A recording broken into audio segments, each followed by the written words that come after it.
बंदी छोड़ सतगुरु रामपाल जी परमेश्वर जी की जय हो।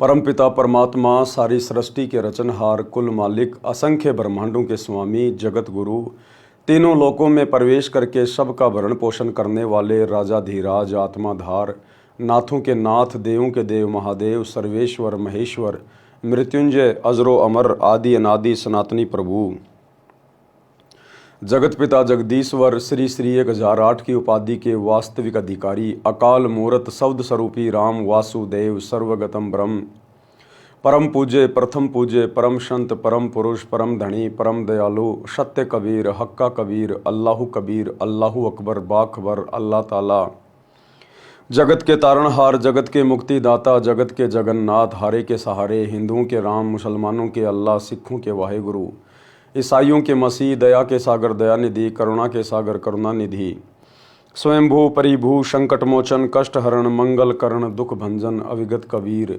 निर्विकार निर्विषम परमात्मा, अलय अलेख सतगुरु, आदि अनादि सतगुरु, असली मर्यादा पुरुषोत्तम, असली राम, असली कृष्ण, असली घनश्याम, असली मुरारी,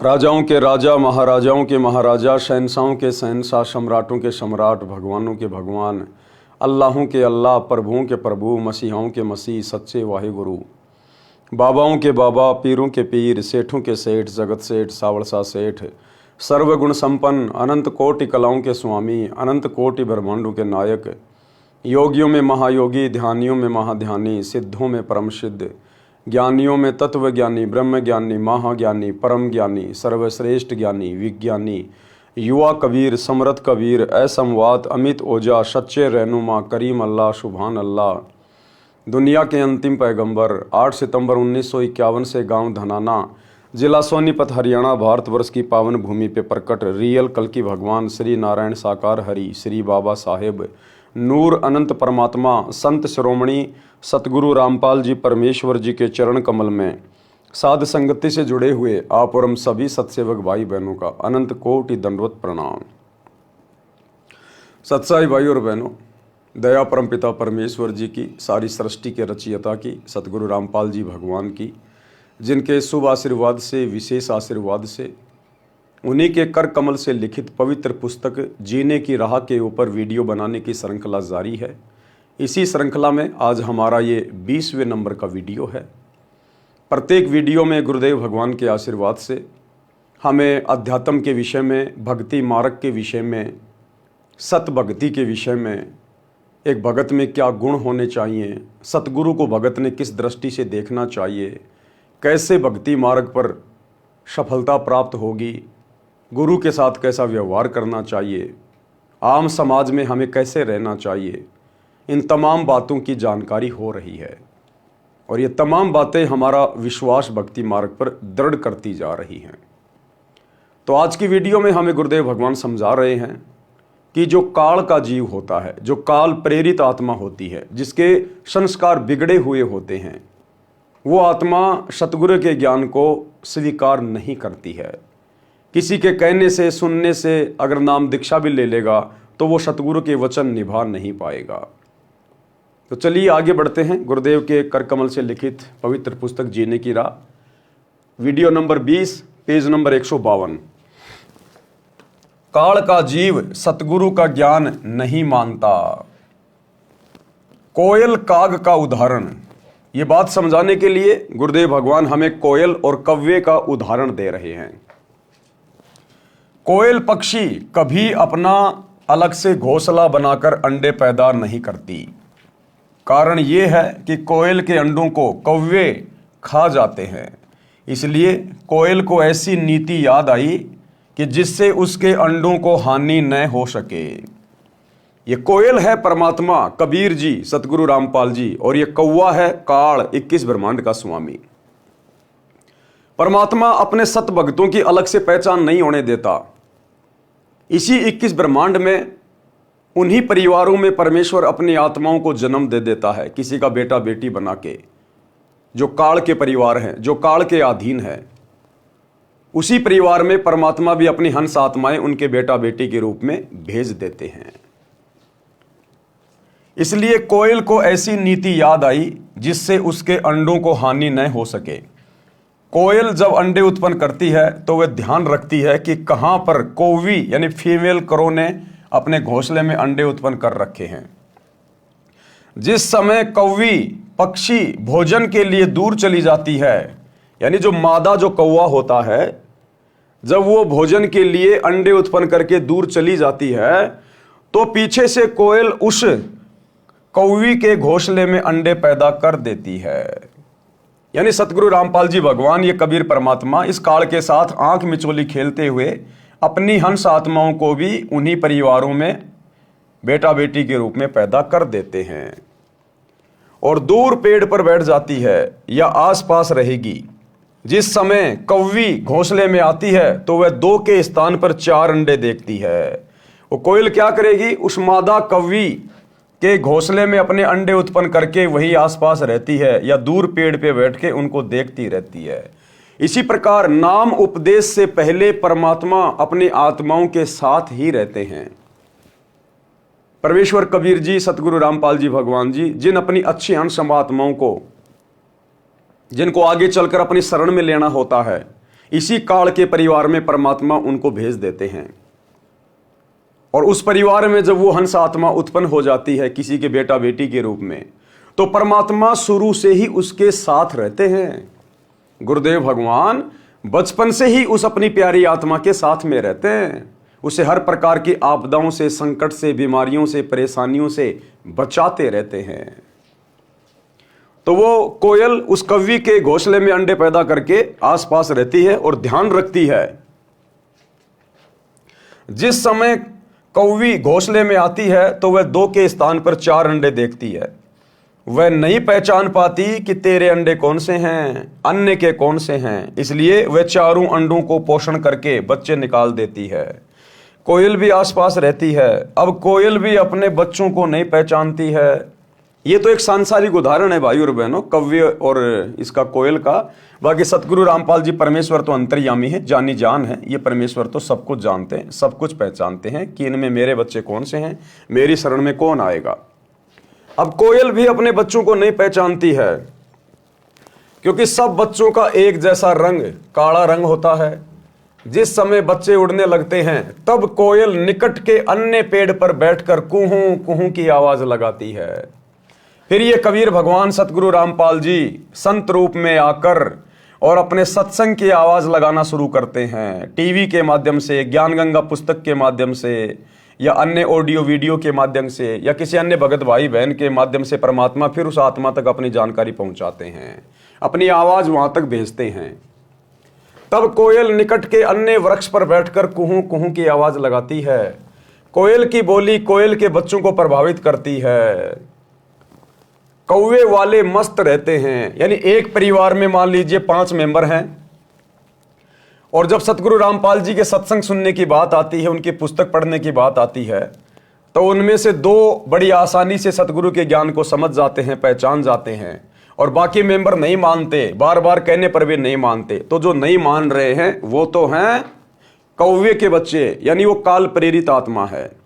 और जो तुरंत सत्संग सुनकर या कोई पुस्तक पढ़कर अंदर से जागृत हो जाते हैं कि भैया सत्संग लेना बहुत जरूरी है, नहीं तो बात बिगड़ जाएगी, तुरंत वो नाम दीक्षा के लिए दौड़ पड़ते हैं। तो वो हैं कोयल के बच्चे, कबीर भगवान के बच्चे, सतगुरु रामपाल जी की आत्मा।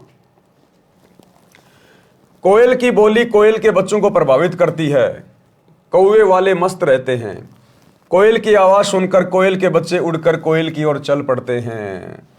कोयल कुहू कुहू करती हुई दूर निकल जाती है। साथ ही कोयल के बच्चे भी आवाज से प्रभावित हुए कोयल के पीछे पीछे दूर चले जाते हैं। कौवी विचार करती है कि ये तो गए सो गए, जो घोंसले में हैं उनको संभालती हूं कि कहीं कोई पक्षी हानि ना कर दे। ये विचार करके कौवी लौट आती है। इस प्रकार कोयल के बच्चे अपने कुल परिवार में मिल जाते हैं। जब वो मादा कौवी देखती है कि ये बच्चे तो गए सो गए, वो पीछे जो घोंसले में मेरे और बच्चे हैं कहीं उनको कोई पक्षी हानि ना कर दे, वो फिर वापस आ जाती है, कोयल के बच्चों का पीछा छोड़ देती है।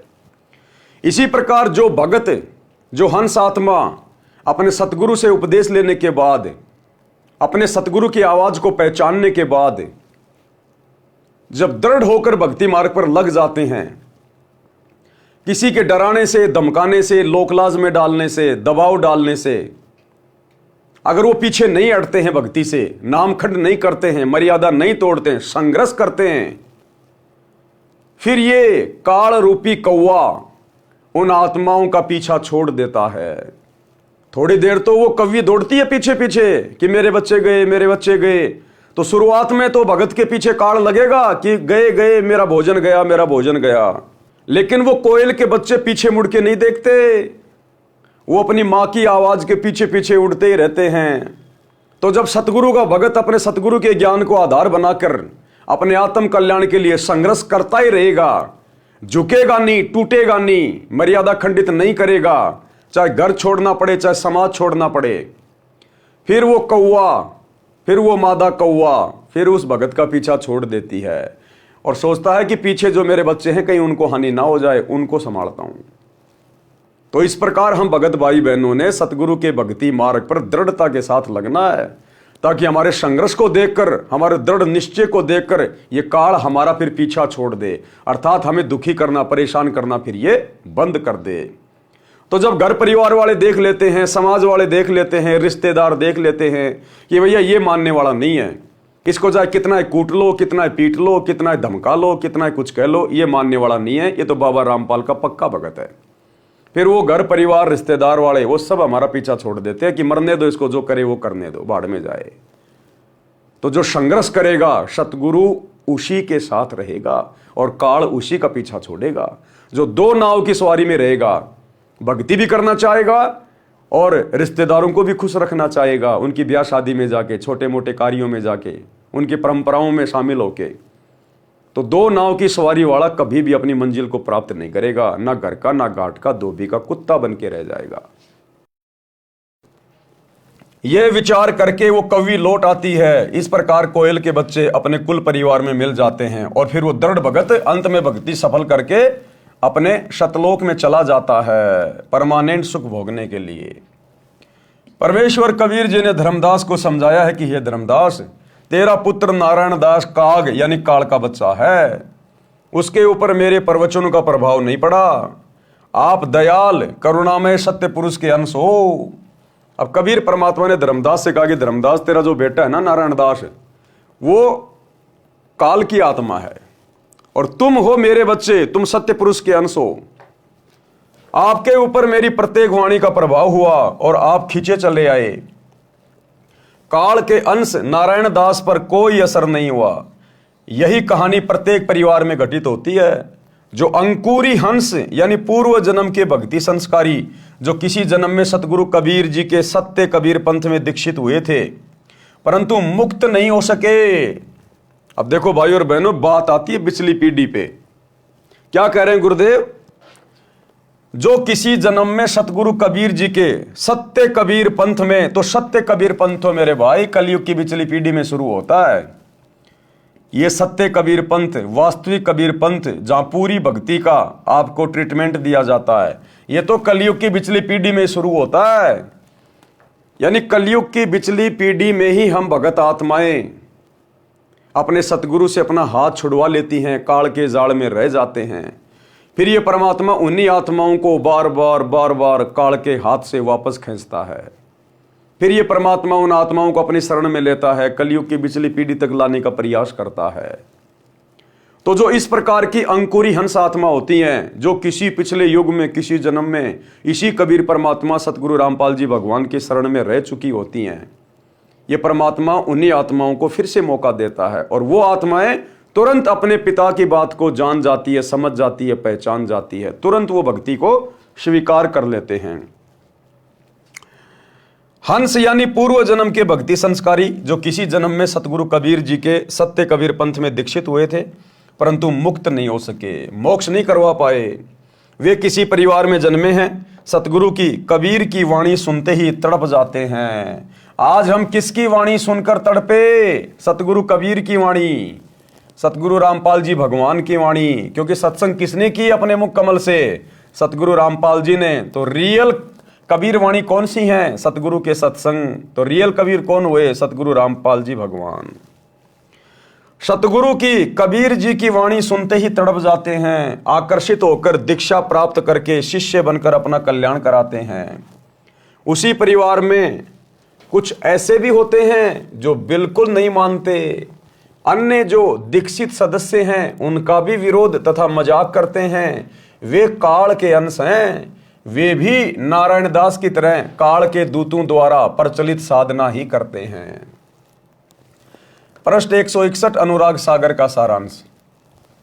कबीर परमात्मा ने कहा कि हे धर्मदास, जिस प्रकार सूरवीर तथा कोयल के बच्चे चलने के पश्चात पीछे नहीं मुड़ते, जिस प्रकार सूरवीर यानी योद्धा रण के मैदान में कभी पीछे नहीं हटता, एक बार आगे बढ़ गया तो मरना मंजूर, पीछे कदम नहीं हटाएगा, पीठ नहीं दिखाएगा। और कोयल के बच्चे एक बार अपनी मां की आवाज को सुनकर यदि घोंसले से उड़ गए तो पीछे मुड़ के नहीं देखते।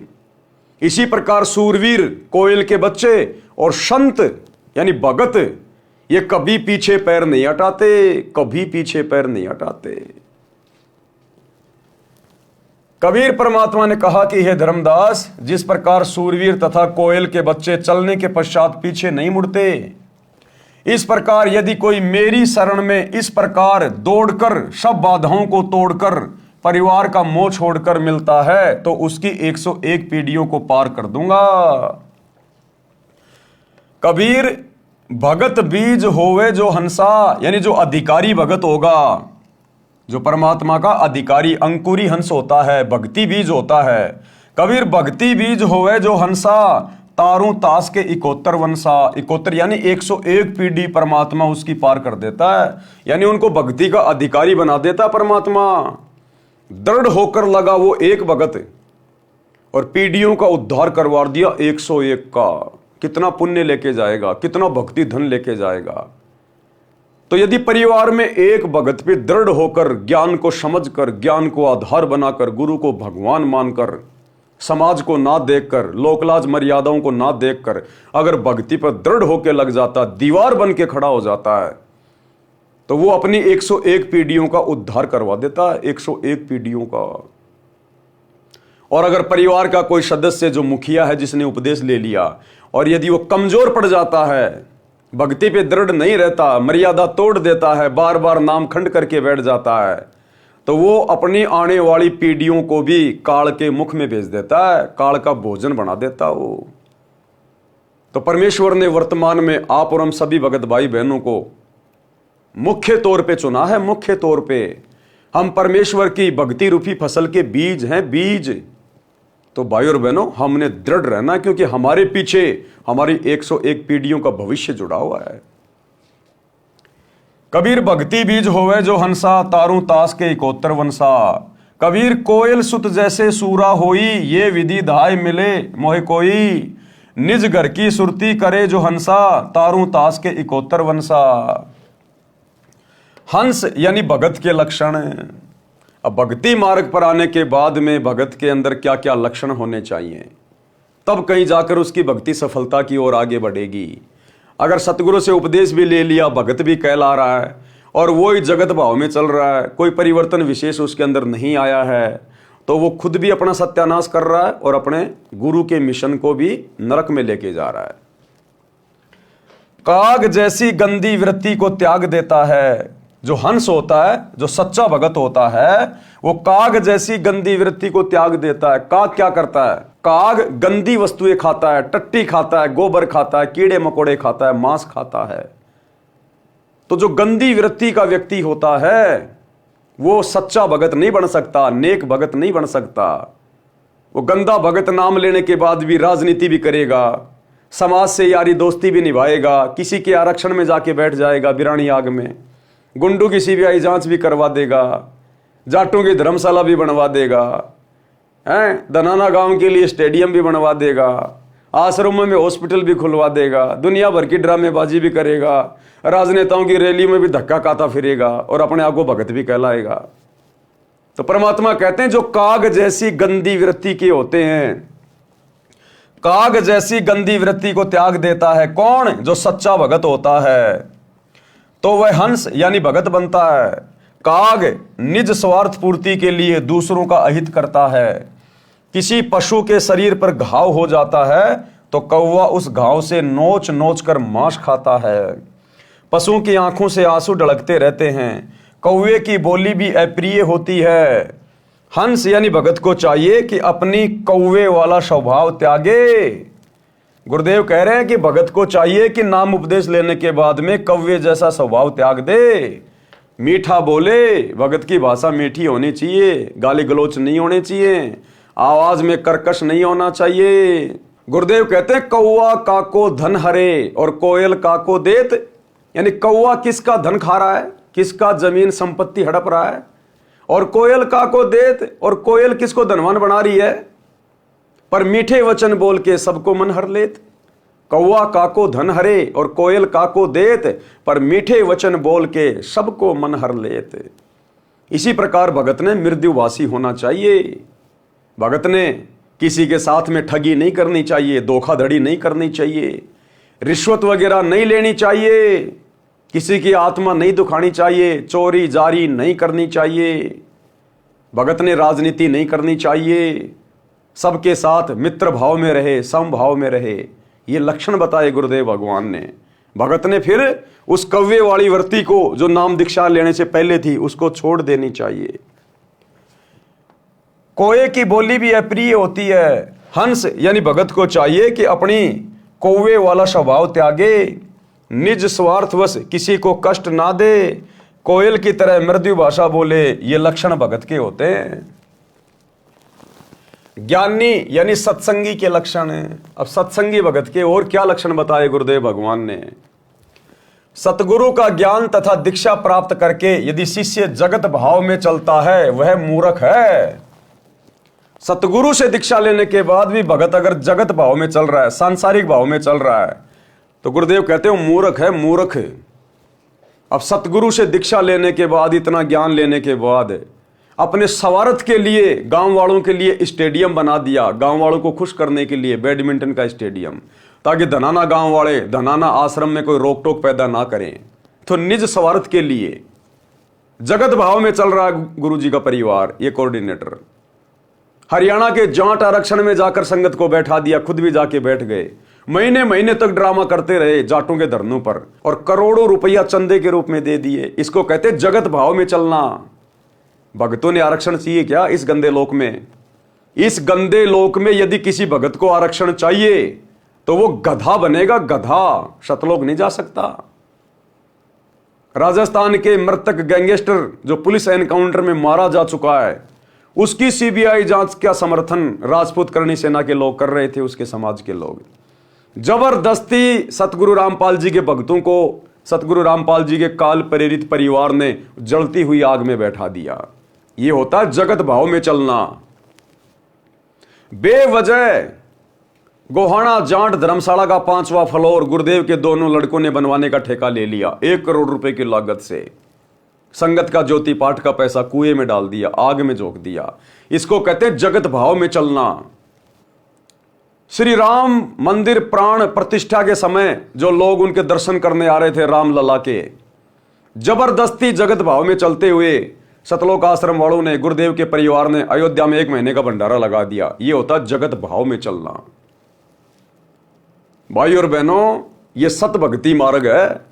बकवाद करके कोई भी आत्मा आज तक सतलोक नहीं जा पाई। इसीलिए तो हम लोग अभी तक यही पड़े हैं। और सतगुरु का काल के साथ एग्रीमेंट है, सतगुरु जरा भी भाईचारा फालतू का नहीं निभाएगा, पक्ष विपक्ष की भूमिका नहीं करेगा। जब तक ये आत्मा ज्ञान को आधार बनाकर इस काल लोक के दुखों से दुखी होकर सतलोक चलने की चेष्टा नहीं करेगी, जैसा भाव जैसा चाव हमारे को सतलोक से नीचे आने का चढ़ा था काल के साथ है, इतना ही वो कशक, वो तड़प जब तक हमारी वापस सतलोक जाने की नहीं बनेगी, ये परमात्मा हमें स्वीकार नहीं करेगा।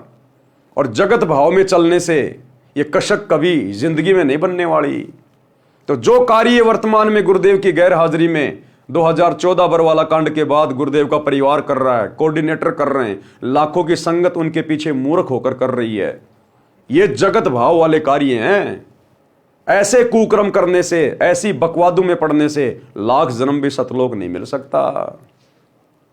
तो क्या कह रहे हैं गुरुदेव, सतगुरु का ज्ञान तथा दीक्षा प्राप्त करके यदि शिष्य जगत भाव में चलता है तो वो मूर्ख है, वह भक्ति लाभ से वंचित रह जाता है। कौन सा भक्ति लाभ? मोक्ष। वह भक्ति में आगे नहीं बढ़ पाते, उसी समय उनका कनेक्शन सतगुरु से कट जाता है, फुल स्टॉप लग जाता है। भले वो माला करते रहो, आरती करते रहो, आश्रमों में आते रहो, जाते रहो, लड्डू जलेबी खाते रहो, लेकिन फुल स्टॉप लग जाता है। फिर वे सार शब्द प्राप्ति के योग्य नहीं बन पाते।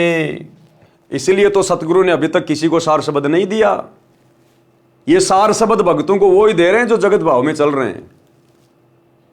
यानी वर्तमान में भगत ही भक्तों को सार शब्द दे रहे हैं, सतगुरु नहीं दे रहा किसी को। सतगुरु तो सार शब्द के योग्य बनाने के लिए 2014 बरवाला कांड के बाद से परीक्षा ले रहा है। और भैया परीक्षा के समय में पढ़ाई नहीं होती, परीक्षा के समय में पढ़ाई नहीं होती, नए एडमिशन नहीं होते। तो ये तो अपने धार्मिक धंधे के लिए सतलोक आश्रम खोले जा रहे जगह जगह। गुरुदेव कह रहे शिष्य जब तक उपदेश लेने के बाद जगत भाव में चलेगा वो सार शब्द के योग्य नहीं बनता। तो 2014 बरवाला कांड के बाद से पूरी की पूरी संगत जो सतलोक आश्रमों से जुड़ी हुई है ये जगत भाव में तो चल रही है, भक्ति भाव है कहां इनके पास है। तो कौन सा सार नाम मिल रहा है इनको? फर्जी, फर्जी सार नाम, फर्जी सार शब्द। वे सार शब्द प्राप्ति के योग्य नहीं बन पाते। यदि अंधे व्यक्ति का पैर बिस्टे यानी टट्टी या गोबर पर रखा जाता है तो उसका कोई मजाक नहीं करता। नादान व्यक्ति कोई गलती कर दे उसका कोई मजाक नहीं करता। छोटा बच्चा मां की गोद में पेशाब कर दे कोई मजाक नहीं करता। लेकिन ज्ञान प्राप्त करने के बाद, समझदार बनने के बाद, सतगुरु से उपदेश लेने के बाद शिष्य यदि जगत भाव में चलता है, बकवाद करता है, गंदी राजनीति करता है, समाज के साथ में यारी दोस्ती निभाता है, उसके बाद वो आत्मा सतगुरु की नजरों में गिर जाती है, समाज में हंसी का पात्र बनता है, हंसी का पात्र। यदि अंधे व्यक्ति का पैर बिस्टे यानी टट्टी या गोबर पर रखा जाता है तो उसका कोई मजाक नहीं करता, कोई उसकी हंसी नहीं करता। यदि आंखों वाला यानी भगत कुठोर गलत स्थान पर जाता है, पर नारी गमन, चोरी करना, मर्यादा तोड़ना, अब मर्यादा तोड़ने में सारे काम आ गए। अयोध्या में जाके भंडारा करना, जाटों का आरक्षण, गुंडों की सीबीआई जांच, जाटों की धर्मशाला, धनाना में हॉस्पिटल बनाना, स्टेडियम बनाना, ये दुनिया भर के पाखंड करना, ये सब मर्यादा तोड़ने के अंतर्गत आते हैं। पर नारी गमन, चोरी करना, मर्यादा तोड़ना, वर्जित वस्तु तथा साधना का प्रयोग करना कुठोर कहा जाता है, तो निंदा का पात्र होता है। आने वाले समय में भक्ति इतिहास में गुरुदेव के बेटा बेटी, भाई बंधु, रिश्तेदार, ये कोऑर्डिनेटर, ये सब निंदा के पात्र बनेंगे, निंदा के पात्र। क्योंकि आने वाले समय में पूरी पृथ्वी पर इसी परमेश्वर का ज्ञान और इसी की मर्यादा होंगी। उस समय ये जो यादगार इन्होंने जो बनवा दिए हैं गुरुदेव की गैर हाजिरी में जगत भाव में चलते हुए, ये धनाना में स्टेडियम बना दिया, यादगार बना दी कि आने वाला भगत समाज हमारे को कुठोर दृष्टि से देखे कि रे गधो, सतगुरु के परिवार में जन्म लेने के बाद भी तुम सतगुरु के मोटे मोटे नियम भी नहीं समझ पाए। सतगुरु ने तो प्रथम नाम दीक्षा के समय बता दिया कि भक्तों ने ताश भी नहीं खेलनी, कोई गेम नहीं खेलना, सहयोग नहीं करना, और तुमने ये 1 करोड़ रुपए का स्टेडियम बनवा दिया धनाना वालों के लिए, तो वो निंदा के पात्र बनेंगे।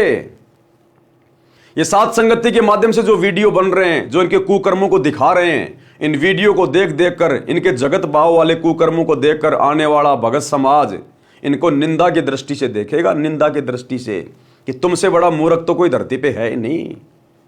तुम कहलाते थे गुरु जी के बेटा बेटी, भाई बंधु, रिश्तेदार, कोऑर्डिनेटर, बड़े बड़े भगत, तुम बड़े बड़े आश्रम चला रहे थे और ज्ञान तुम्हारे को 2 दिल्ली का भी नहीं। तुमने एक भी मर्यादा गुरुदेव की सुरक्षित नहीं रखी। तो आने वाले समय में यही गुरु का काल प्रेरित परिवार समाज में निंदा का पात्र बनेगा जब गुरु जी का ज्ञान पूरी पृथ्वी पर होगा। अनुराग सागर के पेज नंबर 162 तथा 163 का सारांश, भगत परमार्थी होना चाहिए। परमार्थी जैसे गाय स्वयं को जंगल में, खेतों में घास खाकर आती है, स्वयं जल पीती है और मानव को अमृत दूध पिलाती है, उसके दूध से घी बनता है। गाय सुत यानी गाय का बच्चा हल में जोता जाता है, इंसान का पोषण करता है यानी खेत में कार्य करके, गाय का गोबर भी मनुष्य के काम आता है। मृत्यु उपरांत गाय के शरीर के चमड़े से जूती बनती है जो मानव के पैरों को कांटों कंकरों से रक्षा करती है। मानव जन्म प्राप्त प्राणी परमार्थ ना करके भक्ति से वंचित रहकर पाप करने में अनमोल जीवन नष्ट कर जाता है। मांसाहारी नर राक्षस की तरह गाय को मारकर उसके मांस को खा जाता है, वह महापाप का भागी बनता है। इस संबंध की परमेश्वर कबीर जी की निमन वाणी पढ़ें। परमार्थी गऊ का दृष्टांत यानी उदाहरण है। गऊ को जानू परमार्थ खानी, गऊ चाल गुण परखूं ज्ञानी। उस गाय की तरह भगत ने अपने आप को भक्ति मार्ग पर रखना चाहिए, परमार्थी भाव में। आपन चरे तरण उद्याना, यानी खुद तो वो घास खाती है। खुद तो गाय क्या खाती है? घास।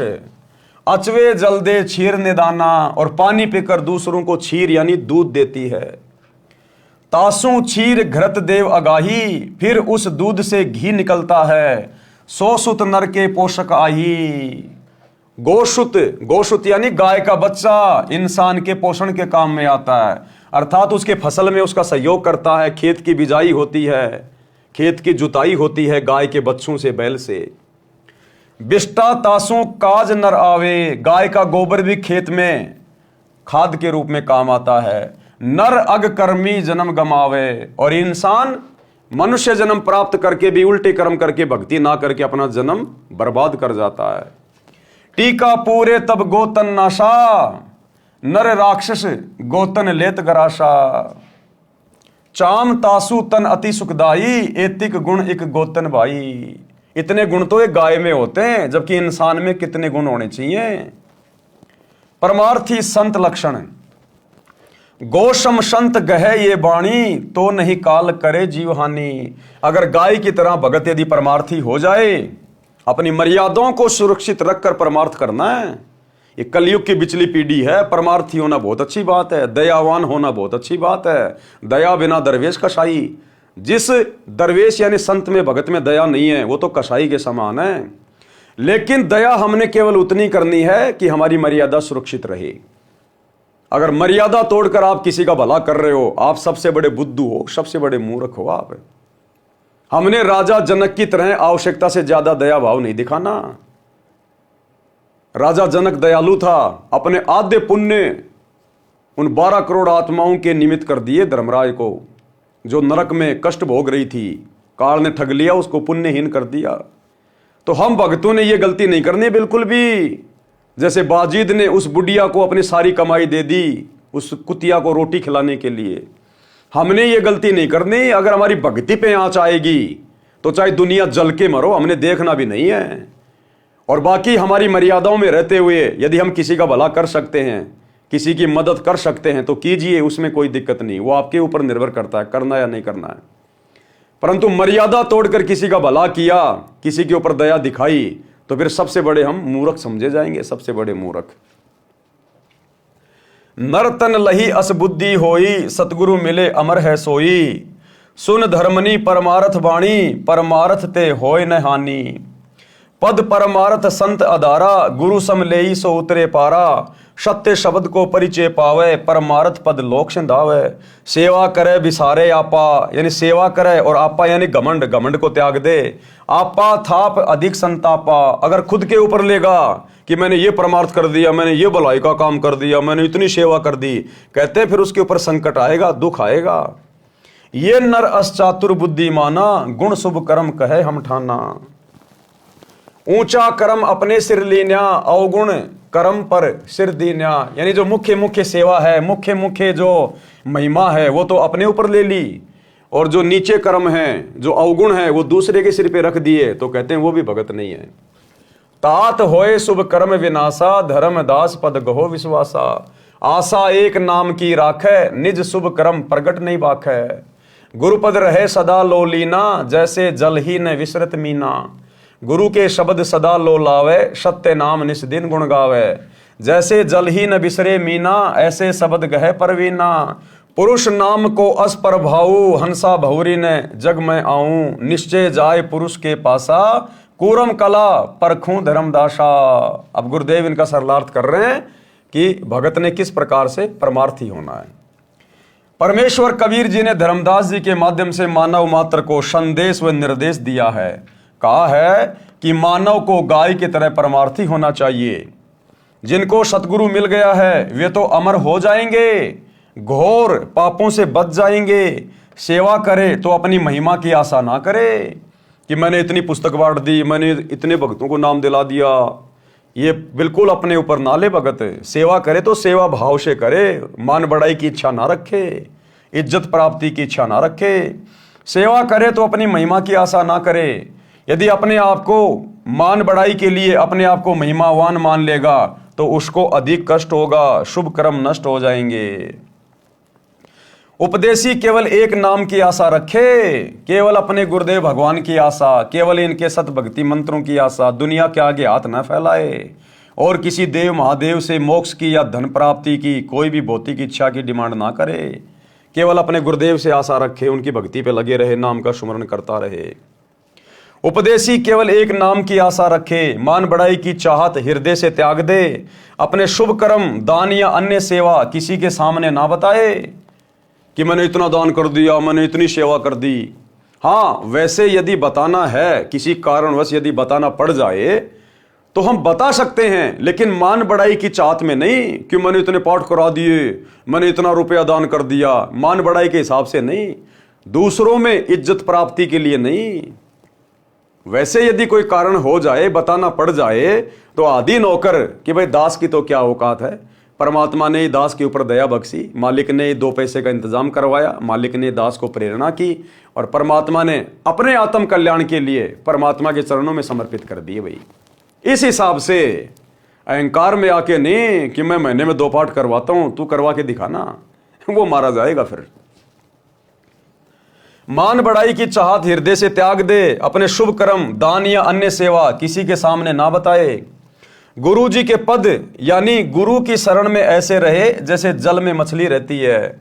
मछली एक पल भी पानी के बिना नहीं रह सकती, तुरंत मर जाती है। ऐसे गुरु की शरण को महत्व देवे। किसकी शरण को? गुरु की शरण को।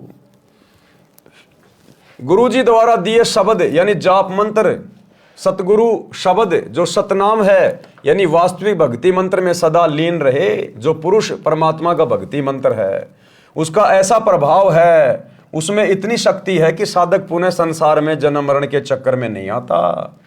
वह वहां चला जाता है जो सनातन परम धाम, जहां परम शांति है, जहां जाने के पश्चात भगत कभी लौटकर इस गंदे लोक में नहीं आता।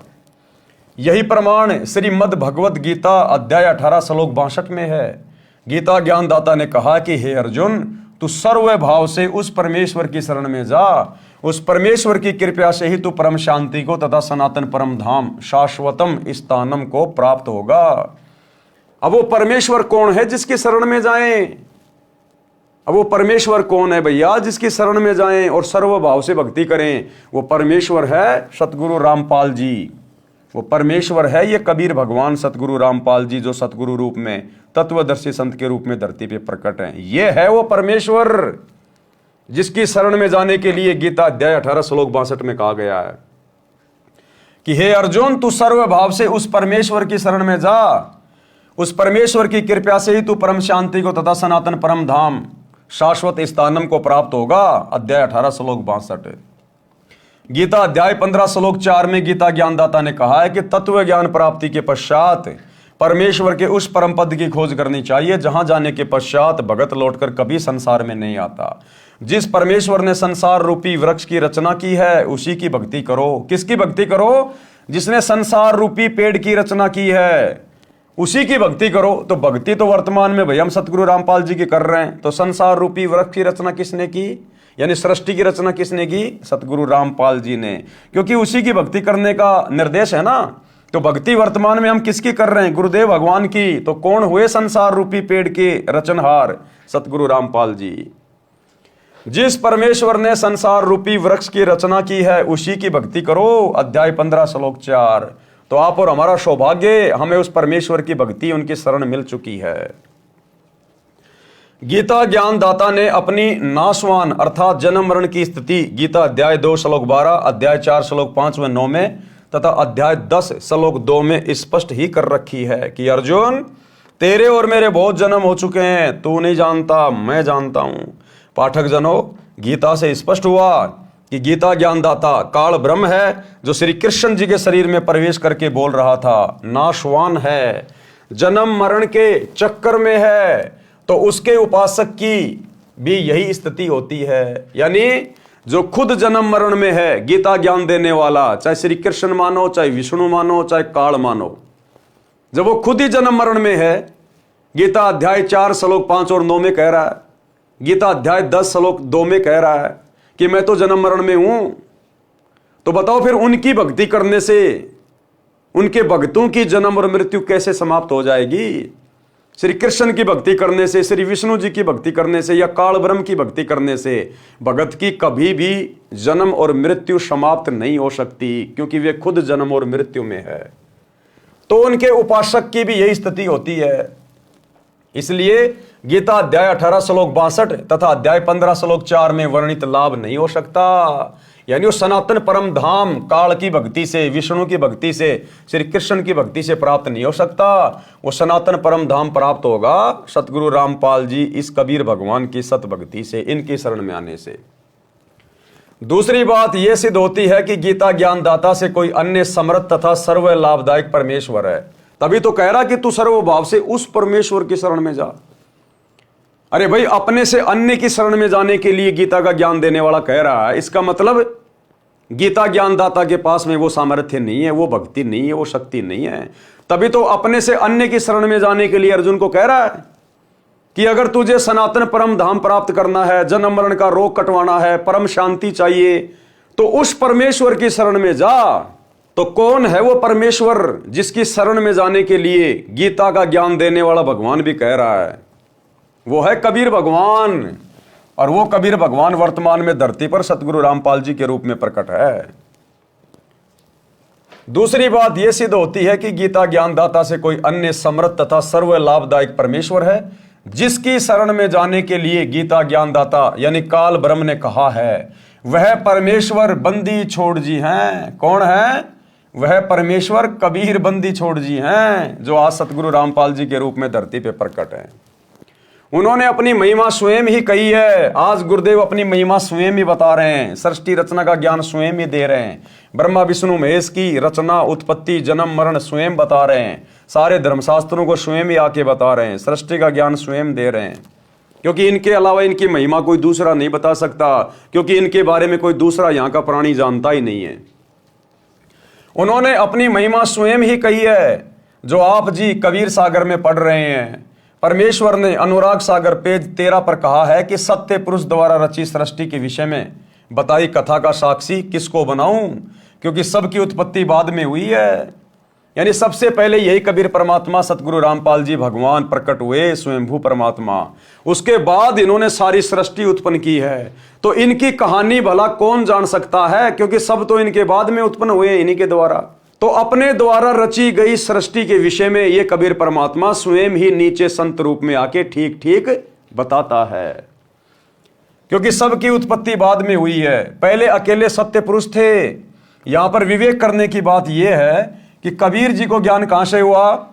जब सृष्टि रचना के समय कोई नहीं था। इससे स्वयं सिद्ध है कि ये स्वयं पूर्ण परमात्मा सृष्टि के रचनहार हैं। जिन महान आत्माओं को परमेश्वर कबीर जी मिले हैं, उन्होंने भी यही साक्ष्य दिया है। गरीब अनंत कोटि ब्रह्मांड का एक रति नहीं भार, और सतगुरु पुरुष कबीर है कुल के सिरजनहार। अनंत कोटि ब्रह्मांड का एक रति नहीं भार। ये इतने बड़े बड़े ब्रह्मांड, इतने बड़े बड़े लोक, द्वीप, चांद, सूरज, गैलेक्सी, ये तारे सितारे परमात्मा ने बना बना के छोड़ दिए।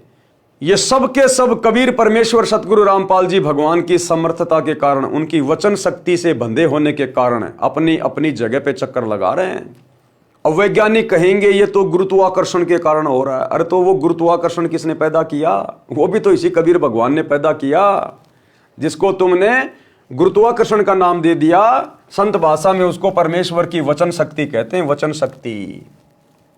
तो कहते हैं गरीब अनंत कोटि ब्रह्मांड का एक रति नहीं बार, और सतगुरु पुरुष कबीर है, यानी सतगुरु ही वो समर्थ पुरुष है, कबीर है, कुल के सृजनहार, पूरी सृष्टि को जिन्होंने रचा है। भावार्थ इस वाणी से ही स्पष्ट है। क्या स्पष्ट है?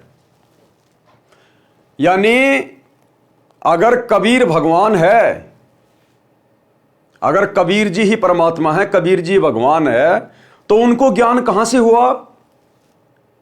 और तो कोई ज्ञान देने वाला था ही नहीं यहां पर। उस कबीर परमात्मा ने आके ज्ञान बताया सबको, तो कबीर जी को ज्ञान देने वाला कौन? कोई नहीं। इसीलिए तो उसको जगत गुरु कहा जाता है। इसीलिए तो जगत गुरु उसी को कहा जाता है जो स्वयं ही यहां आकर जगत का ज्ञान दे, सृष्टि का ज्ञान दे। और 650 साल पहले उस कबीर परमात्मा ने भी कंप्लीट ज्ञान नहीं दिया था। धर्मदास मेरी लाख दुआई, ये मूल ज्ञान कहीं बाहर न जाई। ये मूल ज्ञान तो आज दिया है सतगुरु रामपाल जी ने। कौन हुए सतगुरु रामपाल जी? संतों की वाणी है अनमोल, इसे ना समझ सके अनबोल।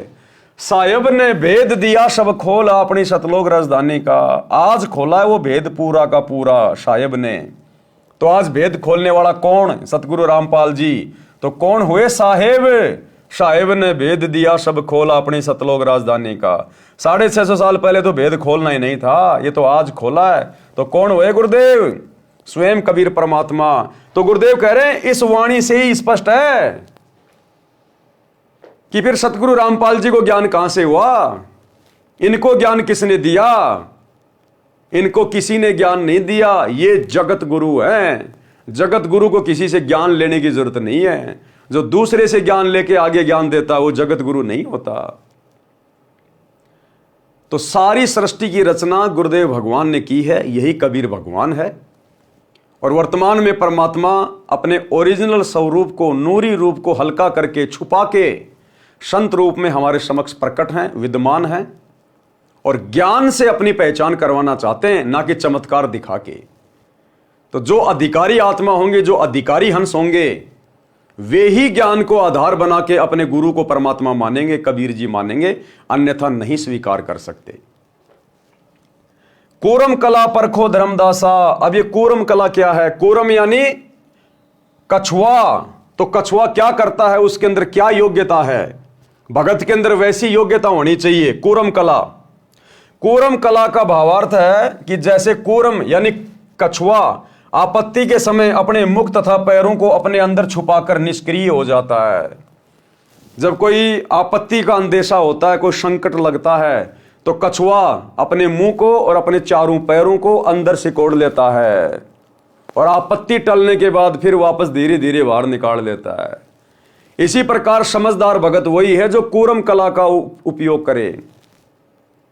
आप कहीं किसी को ज्ञान समझा रहे हो, सामने वाला हावी हो गया काल प्रेरणा से, तो भगत ने कूरम कला का प्रयोग करना चाहिए। तुरंत चुपचाप हो जाए, मुंह के ताला लगा ले कि ठीक है भैया, ठीक है भगत जी, हमने तो समझाना था समझा दिया, बाकी देखो आपकी मर्जी, आप भी विद्वान हो, आप भी समझदार हो।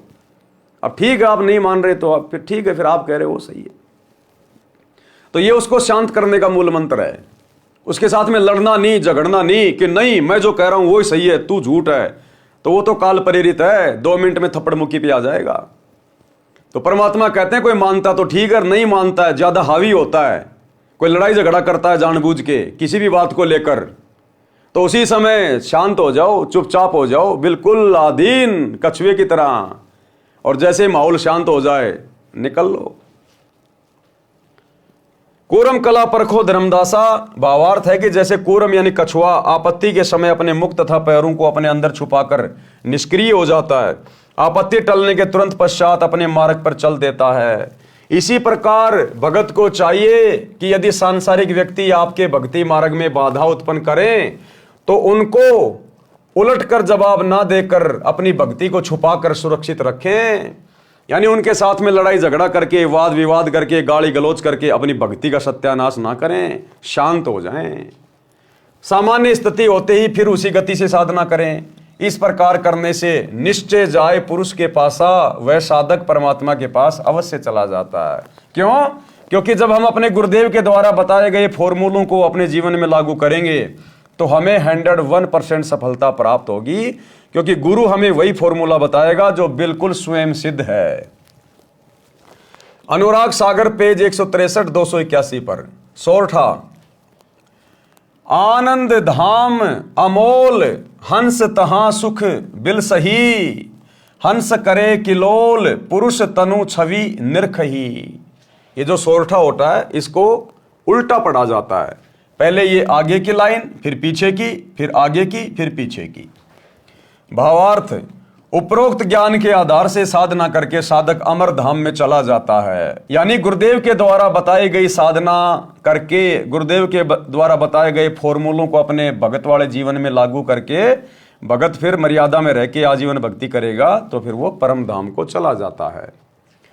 उपरोक्त ज्ञान के आधार से साधना करके साधक अमर धाम में चला जाता है। यहां ज्ञान आधार बताया गुरुदेव ने, गुरुजी के बेटे के आधार से नहीं, गुरुजी की बेटी के आधार से नहीं, किसी कोऑर्डिनेटर के आधार से नहीं, भक्तों ने देखा देखी के आधार से नहीं, जगत के आधार से नहीं, ज्ञान के आधार से साधना करके साधक अमर धाम में चला जाता है। वहां पर आनंद भोगता है, वह शतलोक बेशकीमती है। वहां पर सत्य पुरुष के शरीर की शोभा देखकर आनंद मनाते हैं। दीक्षा लेकर नाम का सुमरण करना अनिवार्य। यानी नाम उपदेश लेने के बाद यदि आप सुमरण करने में, भक्ति करने में गफलत करते हैं तो ये भक्ति मार्ग में भगत के हित में नहीं है, फिर भगत नुकसान उठाएगा। तो क्या कह रहे हैं गुरुदेव? दीक्षा लेकर नाम का सुमरण करना अनिवार्य है। और गुरुदेव हमें राजा बीर सिंह बघेल की पत्नी का उदाहरण देकर, जिसने सतगुरु से उपदेश ले लिया था 650 साल पहले, लेकिन राजा की रानी थी, किसी चीज की कमी थी नहीं, ना खाने की ना पहनने की, नौकर चाकर खूब थे। वो भक्ति को हल्के में ले रही थी कि किसने देखा है मरने के बाद यम के दूत आएंगे, नरक में जाएंगे, ये होगा। गुरु के वचनों को ज्यादा ध्यान नहीं देती थी। लेकिन एक समय उसका समय आया, यम के दूत आए और उसको पकड़ के लेके गए। तब उसको पता चला कि गुरुजी जो सत्संग में कहते थे बिल्कुल सत्य बातें हैं। तो गुरुदेव कह रहे हैं आपने पहले से ही इन उदाहरणों को देखकर, पढ़कर, सुनकर आपने भक्ति को हल्के में नहीं लेना चाहिए। मर्यादा तोड़कर भक्ति नहीं करनी चाहिए, गुरु को हल्के में नहीं लेना चाहिए। अध्याय वीर सिंह बोध पृष्ठ 123 पर। राजा वीर सिंह की एक छोटी रानी सुंदरदेई थी। राजा वीर सिंह की छोटी रानी का नाम था सुंदरदेई। उसने भी परमेश्वर कबीर जी से दीक्षा ले रखी थी। उसने सत्संग बहुत सुने थे लेकिन विश्वास कम था। नाम की कमाई यानी साधना नहीं करती थी। जब रानी का अंतिम समय आया तो यम के दूत राजभवन में प्रवेश कर गए, क्योंकि भक्ति पूरी उसकी बनी नहीं। भाई जिसकी भक्ति पूरी बनेगी, जो आजीवन मर्यादा में रहेगा, गुरु को परमात्मा मानेगा, तो यम के दूत आएंगे नहीं उसको लेने के लिए। लेकिन राजा वीर सिंह की रानी को लेने के लिए कौन आए? यम के दूत। यानी जिस भगत की भक्ति अधूरी रहेगी, जो भक्ति को हल्के में लेगा, मर्यादा तोड़ देगा, जगत भाव में चलेगा, नाम का सुमरण कम करेगा, बकवास ज्यादा करेगा, तो परमात्मा कहते फिर मैं नहीं आऊंगा लेने के लिए, फिर यम के दूत ही आएंगे, वो तुम्हारे रिश्तेदार ही आएंगे फिर लेने के लिए। जब रानी का अंतिम समय आया तो यम के दूत राजभवन में प्रवेश कर गए। फिर यम दूत रानी के शरीर में प्रवेश कर गए और अंतिम श्वास का इंतजार करने लगे। उस समय रानी सुंदरदेई के शरीर में बेचैनी हो गई। यमदूत दिखाई देने लगे। राजा ने रानी से पूछा क्या बात है? रानी ने कहा कि मुझे राजपाट, महल, आभूषण कुछ भी अच्छा नहीं लग रहा। पहले बहुत अच्छा लग रहा था, जब गुरुजी कहते थे बेटी नाम का सुमरण किया कर, ज्यादा ज्यादा भजन किया कर, ये काम आएगा, ये तेरा राजपाट, तेरे नौकर चाकर, तेरे गहने, ये तेरा राजा सब यहीं रह जाएंगे। तो रानी को विश्वास नहीं होता था, हल्के में लेती थी। और जब वो यम के दूत शरीर में प्रवेश कर गए, अंतिम श्वास का इंतजार करने लगे कि कब इसका गला दबाएं, तो रानी को बेचैनी हो गई। वो हार, श्रृंगार, गहने, नौकर चाकर, राजपाट सब फीका लगने लगा। तो जब राजा वीर सिंह ने पूछा कि बेचैन क्यों हो, तो क्या कहा? रानी ने कहा मुझे राजपाट, महल, आभूषण कुछ भी अच्छा नहीं लग रहा। रानी ने कहा कि साधु संतों को बुलाकर परमात्मा की चर्चा कराओ। अब साधु संत क्या करेंगे भैया? पूरी जिंदगी तो भक्ति नहीं करी, नाम का सुमरण नहीं किया, बकवादों में लगे रहे, लड्डू जलेबी बर्फी खाते रहे, मर्यादा तोड़ते रहे, तो अंत समय में भगत क्या करेंगे आके? जब भगवान ही साथ नहीं दे रहा तो भगत क्या ढोलक पेटी बजा के तुम्हारा उद्धार कर देंगे? रानी ने कहा कि साधु संतों को बुलाओ, परमात्मा की चर्चा कराओ। साधु तथा भगत आकर परमात्मा की चर्चा तथा भक्ति करने लगे। अब राजा था भाई, उसने भक्तों को बुला लिया, आ जाओ भाई, रानी याद कर रही है। अब भगत क्या चर्चा करेंगे, वो ढोलक पीटेंगे, भजन गाएंगे 650 साल पहले वाले। उससे कोई लाभ नहीं हुआ। रानी के शरीर में कष्ट और बढ़ गया। अर्ध अर्ध यानी आधा आधा श्वास चलने लगा। श्वास खींच खींच कर आने जाने लगा। हृदय कमल को त्याग कर जीव भयभीत होकर त्रिकुटी की ओर भागा। यमदूतों ने चारों ओर से घेर लिया। चारों यमदूतों ने जीव को घेर कर कहा कि आप चलो, हरि ने तुम्हें बुलाया है। तब रानी के जीव को सत्संग वचन याद आए। उस समय याद आए उसको गुरुजी के वचन कि गुरुजी सत्संग में सही कहा करते थे, भाई यम के दूत आएंगे लेने के लिए अगर भक्ति नहीं करी तो, और गला पकड़ के लेके जाएंगे। अब रानी को तुरंत गुरुजी के सत्संग याद आ गए। अब भाई और बहनों, याद हुआ तो कुछ नहीं आना उस समय। जिसने जैसी भक्ति करी है परमात्मा ही साथ रहता है। लेकिन यहां ये सारी बातें गुरुदेव आप और हम पिछली पीढ़ी वालों को सतर्क करने के लिए ये रानी सुंदर देवी का उदाहरण दे रहे हैं, उसके अंतिम जीवन की सत्य कथा बता रहे हैं। अगर उस समय तुम्हें गुरु का वचन याद आ भी गया तो भी तुम क्या कर लोगे? जब भक्ति तुम्हारी पूरी नहीं है तो गुरु क्या कर लेगा भाई? तो गुरुदेव हमें समझा रहे हैं वर्तमान वाले भक्तों को कि तुम्हारा फाइनल दाव है, गफलत मत करना। उस रानी सुंदर देवी की तरह गफलत मत करना सुमरण करने में, भक्ति करने में, दान धर्म करने में। अगर मर्यादा तोड़कर भक्ति को हल्के में लोगे, जगत भाव में चलोगे तो अंत समय में तुम्हारे साथ यही होगी। फिर तुम्हारा गुरु नहीं आएगा विमान लेके, फिर काल के दूत आएंगे लठ लेके। तब रानी के जीव को सत्संग वचन याद आए। उसने यमदूतों से कहा कि हे बटपार, हे जालिमों, तुम यहां क्यों आ गए? हमारा सतगुरु हमारा मालिक है, आप हमें नहीं ले जा सकते। मेरे सतगुरु धनी मालिक ने मुझे नाम दिया है, मेरे गुरुजी आएंगे तो मैं जाऊंगी। ये बात सुनकर यम के दूत बोले कि यदि आपका कोई खसम यानी धनी है तो उसको बुलाओ, नहीं तो हमारे साथ परमात्मा के दरबार में चलो।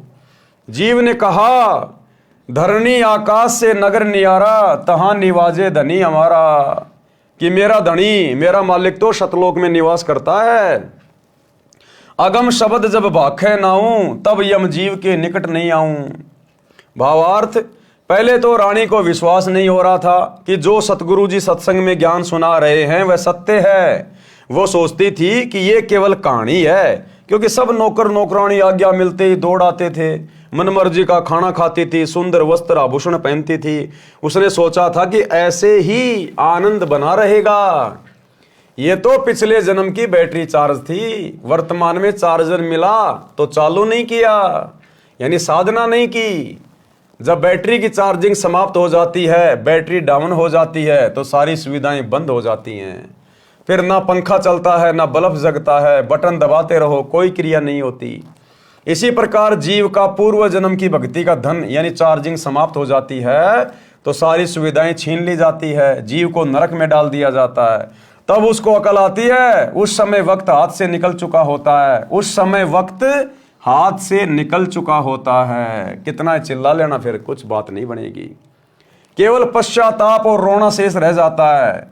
रानी सुंदर देवी ने सत्संग सुन रखा था, पूर्ण सतगुरु से दीक्षा ले रखी थी, नाम की कमाई नहीं की थी, वह गुरुद्रोही नहीं हुई थी, गुरु निंदा नहीं करती थी।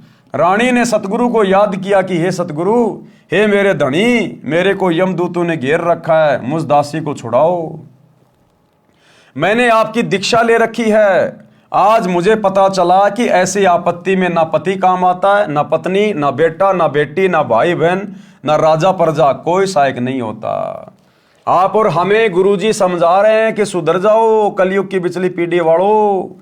अंत समय कोई ना हो सहाई, अंत समय तुम्हारे कोई काम नहीं आएगा। ये तुम्हारी संपत्ति जिसके लिए तुम दिन रात एक कर रहे हो, और टाइम कर रहे हो, दुनिया को ठग रहे हो, लूट रहे हो, आगे से आगे काम धंधा बढ़ा रहे हो, हैं, 4 पैसे कमाने के लिए ना जाने क्या क्या ऊट पटांग कर रहे हो।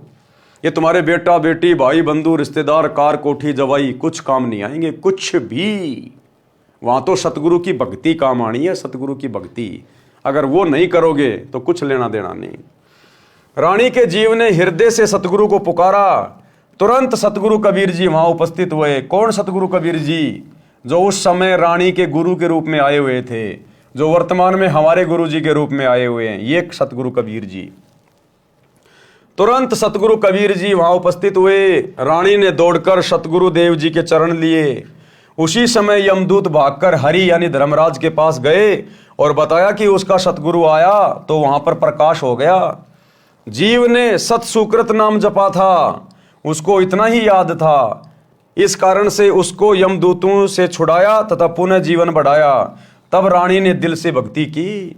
यानी सतगुरुदेव भगवान ने, इसी कबीर परमात्मा ने, जो उस समय कबीर नाम से आए हुए थे, उस रानी सुंदरदेई के गुरुजी के रूप में थे, जो वर्तमान में हमारे गुरुदेव के रूप में हैं। इस परमेश्वर ने उस अपनी आत्मा को, रानी सुंदरदेई को, यम के दूतों से छुड़वाया और उसके जीव को वापस उसके शरीर में डाला और कुछ समय उसको और दिया भक्ति के लिए। फिर रानी को दृढ़ विश्वास हो गया। उसके बाद जितना समय उसको सतगुरुदेव जी की तरफ से मिला था, पूरा समय उसने नाम सुमरण में लगाया, क्योंकि वो हकीकत से परिचित हो गई कि भैया ये राजपाट, बेटा बेटी, नौकर चाकर, खाना पीना कुछ काम नहीं आने वाला। यहाँ तो अपनी माला लेके परमात्मा जप ले, थोड़ा समय है। वो यम के दूत उसको 24 घंटे दिखाई देने लगे। फिर तो आप और हमें इन कथाओं के माध्यम से दिखाई देने चाहिए। हमारा मन बकवाद से दूर हटे, हमारा मन बकवादों से दूर हटे इन कथाओं को सुनकर, क्योंकि ये सत्य कथा हैं। सतगुरु अपनी कथाओं में झूठ का समावेश नहीं करता। तब रानी ने दिल से भक्ति की। फिर सतगुरु कबीर जी ने पुनः सतनाम सारनाम दिया, उसकी कमाई की। संसार असार दिखाई देने लगा, राज धन परिवार पराया दिखाई दे रहा था, जाने का समय निकट लग रहा था। इस कारण से रानी ने तन मन धन सतगुरु चरणों में समर्पित करके भक्ति की, तो सतलोक में गई। वहां परमेश्वर सत्य पुरुष ने रानी के जीव के सामने ही अपने दूसरे रूप सतगुरु से प्रसन्न किया। वहां क्या किया? सतगुरु ने अपने ही दूसरे रूप में, जो वहां पर सतलोक में बैठे हुए थे सिंहासन पर, उस सिंहासन पर बैठे हुए कबीर परमात्मा ने अपने ही दूसरे रूप से बात की। कौन से रूप से? जो सतगुरु रूप में रानी को नीचे से ऊपर लेकर गए थे। अर्थात सतगुरु और परमात्मा दोनों एक ही हैं। क्या कह रहे हैं? देखो, वहां परमेश्वर यानी सत्य पुरुष ने रानी के जीव के सामने अपने ही दूसरे रूप सतगुरु से प्रसन्न किया। यानी गुरुदेव हमें विश्वास दिलाना चाह रहे हैं कि तुम्हारा गुरु स्वयं सत्य पुरुष है, अपने एक रूप में सतलोक के सिंहासन पे बैठा है, जो दूसरे सतगुरु रूप में तुम्हें यहां से लेने आया है, काल के जाल से छुड़ाने आया है। गुरु और गोविंद दो नहीं भाई, जब तक दो समझोगे दो जग में जाई। वहां परमेश्वर सत्य पुरुष ने रानी के जीव के सामने अपने ही दूसरे रूप सतगुरु से प्रसन्न किया कि हे कड़ीहार यानी तारणहार, मेरे जीव को यमदूतों ने कैसे रोक लिया। सतगुरु रूप में कबीर जी ने कहा कि हे परमेश्वर, इसने दीक्षा लेकर भक्ति नहीं की, दीक्षा लेकर भक्ति नहीं की, इस कारण से इसको यमदूतों ने घेर लिया था, मैंने छुड़वाया। परमेश्वर कबीर जी ने जीव से कहा कि आपने भक्ति क्यों नहीं की, सतलोक में कैसे आ गई। अब डांट मारी परमात्मा ने अपने दूसरे रूप में उस जीव को कि तूने भक्ति पूरी नहीं की, तू कैसे आ गई फिर तू सतलोक में। वो और ज्यादा डर गई कि भाई यहां तो भक्ति करनी पड़ेगी। सिर नीचा करके जीव ने कहा कि पहले मुझे विश्वास नहीं था, फिर यमदूतों की यातना देखकर मुझे आपकी याद आई, आपका ज्ञान सत्य लगा, आपको पुकारा, आपने मेरी रक्षा की, फिर मेरे को वापस जीवन दिया गया, तब मैंने दिलो जान से आपकी भक्ति की। पूर्ण दीक्षा प्राप्त करके आपकी ही कृपा से, गुरु जी के सहयोग से मैं यहां आपके चरणों में पहुंच पाई हूं। लेकिन हमने ये गलती नहीं करनी, हमने ये गलती नहीं करनी। यदि सतगुरु रामपाल जी खुद दूसरा रूप बनाकर अगर हमारी परीक्षा ले इस प्रकार की, तो हमने उस रानी के जीव की तरह ये गलती नहीं करनी। अपने गुरुजी के अलावा उस दूसरे रूप को महत्व नहीं देना, चाहे वो कितना ही चमके, कितना ही दमके, कितना ही सिंहासन पे बैठे।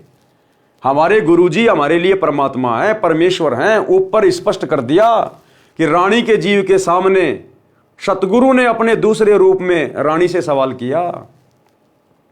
तो यदि हमारी इस प्रकार की परीक्षा भी हो जाए, क्या कहते हैं गुरुदेव कि गुरु और गोविंद दोनों खड़े, किसके लागू पाए, बलिहारी गुरु अपना जिन गोविंद दियो बताए।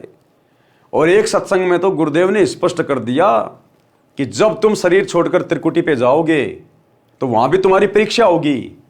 वहां एक तरफ तो तुम्हारे गुरुजी खड़े हैं, सतगुरु रामपाल जी, और एक तरफ यदि वो कबीर भगवान भी आके खड़ा हो जाए, वैसे तो कोई दूसरा कबीर भगवान नहीं है कोई डाडी मूछवाड़ा कहीं भी, लेकिन हमारी परीक्षा लेने के लिए गुरुजी मान लीजिए दूसरा रूप बना ले डाडी मूछवाड़ा, तो कहते हैं एक तरफ तो त्रिकुटी पे तुम्हारे गुरुजी खड़े हैं और एक तरफ वो डाडी मूछवाड़ा आके खड़ा हो जाए, तो गुरुदेव ने कहा कि आपने केवल अपने गुरुजी के चरण छूने, अपने गुरुजी को आदर सत्कार देना है। उस नकली कबीर की तरफ यदि आपने देख भी लिया, झांक भी लिया, दंडवत करना बहुत दूर की बात है, उसी समय फेल हो जाओगे।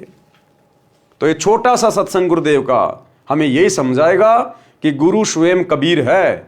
चाहे लाख कबीर आके खड़े हो जाओ हमारे गुरुजी के सामने, हमने अपने गुरुजी के अलावा उनको परमात्मा की दृष्टि से देखना भी नहीं है, दंडवत भी नहीं करना है, आदर सत्कार भी नहीं करना है। सुनिए, गुरु और गोविंद दोनों खड़े हैं, वहां मान लीजिए परमात्मा दोनों रूप बना के खड़ा हो जा, एक दास का रूप और दूसरा अपना ओरिजिनल रूप। तो कहते हैं वहां भी परीक्षा होगी, किसके लागू पाए। सबसे पहले कहते बलिहारी गुरु अपना, जिन गोविंद दियो मिलाए। अपने गुरुजी के ही चरणों में गिरना, वहां पर परमात्मा की तरफ अगर झांक भी लिया उधर साथ होगी तो वो रिजेक्ट करेंगे आपको। यहां भी ऐसा ही होगा, अपने गुरुजी के ही चरणों में गिरना, वहां पर परमात्मा की तरफ अगर झांक भी लिया उधर साथ होगी तो वो रिजेक्ट करेंगे आपको। यहां भी ऐसा ही होगा, अपने गुरुजी के ही चरणों में गिरना, वहां पर परमात्मा की तरफ अगर झांक भी लिया उधर साथ होगी तो वो रिजेक्ट करेंगे आपको। यहां भी ऐसा ही होगा। तो वहां गुरुजी के ही चरणों में समर्पित होना है तो भगवान प्रसन्न। तो भाई और बहनों, बात समझ में आ रही होगी धीरे धीरे, तब हम कहीं जाकर भक्ति में सफलता प्राप्त करेंगे। लेकिन वो रानी बेचारी, क्योंकि 650 साल पहले परमात्मा ने कंप्लीट मूल ज्ञान दिया नहीं था, उस रानी के जीव को पूरा विश्वास नहीं था कि कबीर जी खुद ही परमात्मा है, इसलिए वो कबीर जी को केवल अपना सतगुरु मान रही थी और परमात्मा उनके दूसरे रूप को समझ रही थी। तो क्या बोली कि पूर्ण दीक्षा प्राप्त करके आप ही की कृपा से, गुरुजी के सहयोग से मैं यहां आपके चरणों में पहुंच पाई हूं। शतलोक में जाकर भगत अन्य भक्तों के पास भेज दिया जाता है, सुंदर अमर शरीर मिलता है, बहुत बड़ा आवास महल मिलता है, विमान आंगन में खड़ा है, सिद्धियां आदेश का इंतजार करती हैं, तुरंत विद्युत की तरह सक्रिय होती हैं, जैसे बिजली का बटन यानी स्विच दबाते ही बिजली से चलने वाला यंत्र तुरंत कार्य करने लगता है। ऐसे वहां पर वचन का बटन यानी स्विच है, जो मुख से निकाल देंगे, जो बात मन में सोच लेंगे तुरंत एक्टिव हो जाएगी। जो वस्तु चाहिए बोलिए, वस्तु पदार्थ आपके पास उपस्थित होगा। जैसे भोजन खाने की इच्छा होते ही आपके भोजनालय पर गतिविधि प्रारंभ हो जाएगी, थाली गिलास रखे जाएंगे, कुछ देर में खाने की इच्छा बनी तो सिद्धि से उठकर रसोई में रखे जाएंगे, 1 मिनट पश्चात इच्छा हुई तो भी उसी समय व्यवस्था हो जाएगी। घूमने की इच्छा हुई तो विमान में गतिविधि महसूस होगी, विमान के निकट जाते ही द्वार खुल जाएगा, विमान स्टार्ट हो जाएगा। जहां जिस द्वीप में जाने की इच्छा होगी, विचार करने पर विमान उसी ओर उड़ चलेगा। इच्छा करते ही ताजे ताजे फल पेड़ों से तोड़कर लाकर आपके समक्ष रख दिए जाएंगे। शतलोक की नकल ये काललोक है। इसी तरह स्त्री पुरुष परिवार हैं। शतलोक में 2 तरह से संतानों की उत्पत्ति होती है, शबद से तथा मैथुन से। ये हमारी परीक्षा है भाई और बहनों, शबद से तथा मैथुन से। मैथुन यानी शारीरिक संभोग करने से। ये हमारी परीक्षा के लिए गुरुदेव भगवान ने इस पुस्तक में लिखा है, जानबूझ के, कि मेरे बच्चों का दिमाग सही काम कर रहा है कि नहीं कर रहा है, या खाली बस पढ़े जा रहे हैं, थोड़ा बहुत बुद्धि विवेक का इस्तेमाल करते हैं कि नहीं करते हैं। ये जगत वाले भाई बहन नहीं समझ पाएंगे अभी इसको, मैथुन क्या है, शबद सृष्टि क्या है। ये आप और हम भक्तों की परीक्षा के लिए। तो शतलोक में जहां तक गुरुदेव भगवान ने बताया है और उनके अध्यात्म का यही निष्कर्ष निकलता है कि सतलोक में मैथुन सृष्टि नहीं है। अगर सतलोक में मैथुन सृष्टि होती तो काल को यहां भेजने की क्या जरूरत थी। सतलोक के जिस हिस्से में मैथुन सृष्टि होती है वहीं परमात्मा उसके विमान को उतार देते कि ले भाई ये गंदा कर्म तू यहां कर ले, यहां पहले से मैथुन सृष्टि चल रही है। तो एक सत्संग सुनिए जिसमें गुरुदेव ने स्पष्ट कर दिया कि सतलोक में मैथुन क्रिया से बच्चे पैदा नहीं होते, वहां पर मैथुन सृष्टि नहीं है, केवल शब्द से सृष्टि होती है। सुनिए छोटा सा सत्संग। तो सतपुरुष ने अपने कहते हैं 17 शब्द उच्चारण किए, वह सतलोक की सृष्टि रची। एक तो जैसे पूरा 10 किले हों और फिर उसमें कंस्ट्रक्शन करनी न्यारी होती है, वो रचना की। एक शब्द से उन्होंने वहां के उस सतलोक के सब द्वीप रच दिए। एक द्वीप की इतना क्षेत्र है कि ये सारे ब्रह्मांड और उस एक द्वीप के कोण में रखे जा सकते हैं। इतना बड़ा विस्तार एक द्वीप का है। तो सबसे पहले बंदी छोड़ ने एक शब्द से वहां के सभी द्वीप रच दिए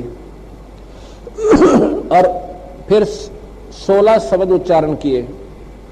शब्द से सृष्टि होती है सतलोक में, ये मैथुन सृष्टि नहीं है। और फिर 16 शब्द उच्चारण किए। शब्द से सृष्टि होती है सतलोक में, ये मैथुन सृष्टि नहीं है। और फिर 16 शब्द उच्चारण किए। शब्द से सृष्टि होती है सतलोक में, ये मैथुन सृष्टि नहीं है। पहले शब्द से दीप लोक आदि रच दिए। दूसरे शब्द से फिर 16 शब्दों से 16 पुत्र वहां जिन्होंने वहां पर कंट्रोल करना है उस सारी सृष्टि के सतलोक की को, वो बनाए। तो भाई और बहनों, आपने सुन लिया कि सतलोक में मैथुन से सृष्टि नहीं है। और यहां गुरुदेव लिख रहे हैं कि सतलोक में शब्द से तथा मैथुन से सृष्टि होती है। इसका मतलब हमारी परीक्षा के लिए गुरुदेव भगवान ने जानबूझकर यह पॉइंट लिखा है। वह हंस पर निर्भर करता है। वचन से संतान उत्पत्ति वाला क्षेत्र सत्य पुरुष के सिंहासन के चारों ओर है। नर नारी से परिवार वाला क्षेत्र उसके बाद में है। वचन से संतान उत्पन्न करने वाले केवल नर ही उत्पन्न करते हैं।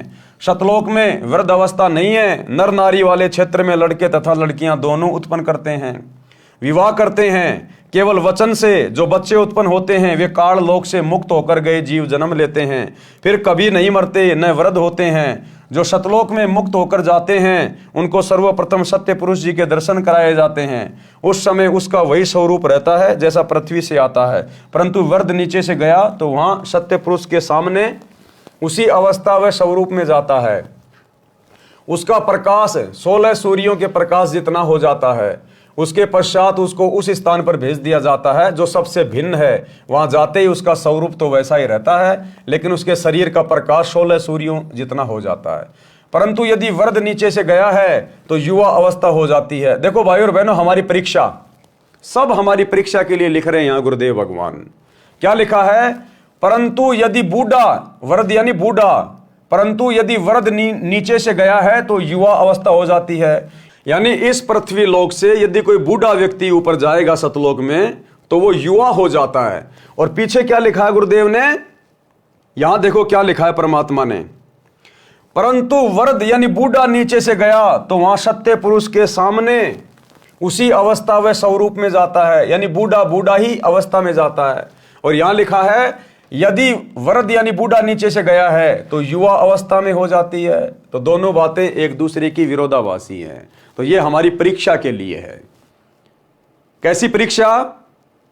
कि ये बूढ़ा शब्द आते ही हमारे दिमाग में तुरंत आ जाना चाहिए कि गुरुदेव ने तो सृष्टि रचना में बताया कि सतलोक में तो बुढ़ापा है ही नहीं, वहां तो जरा और मरण है ही नहीं, ना मृत्यु है ना बुढ़ापा है, वहां तो युवा शरीर रहते हैं।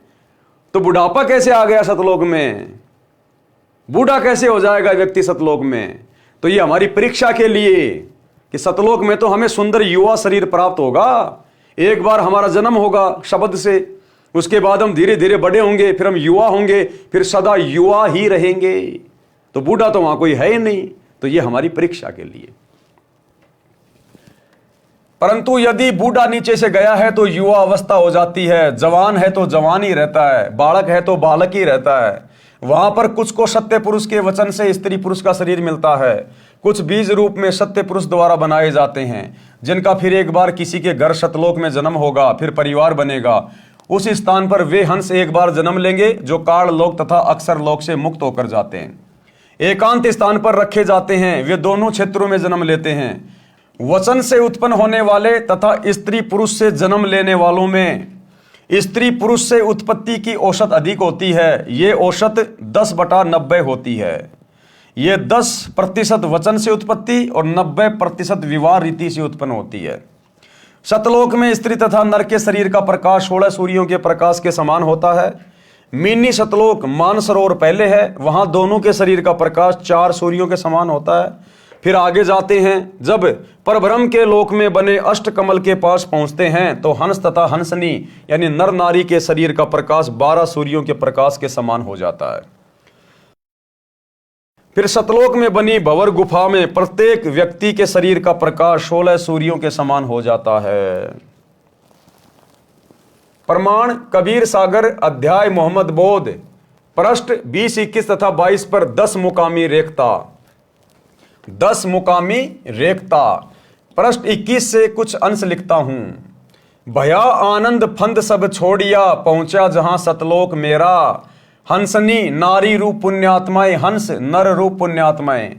हंसनी हंस सब गाय बजाए के, साजी के कलश मोहे लेन आए। यानी धर्मदास जी कह रहे हैं कि जब मुझे कबीर परमात्मा मेरे सतगुरु सतलोक में लेकर गए तो वहां पर सतलोक के हंस और हंसनी गाजे बाजे के साथ मेरा स्वागत करके अपने साथ ले जाने लगे। हंसनी हंस सब गाय बजाए के, साज के कलश मोहे लेन आए।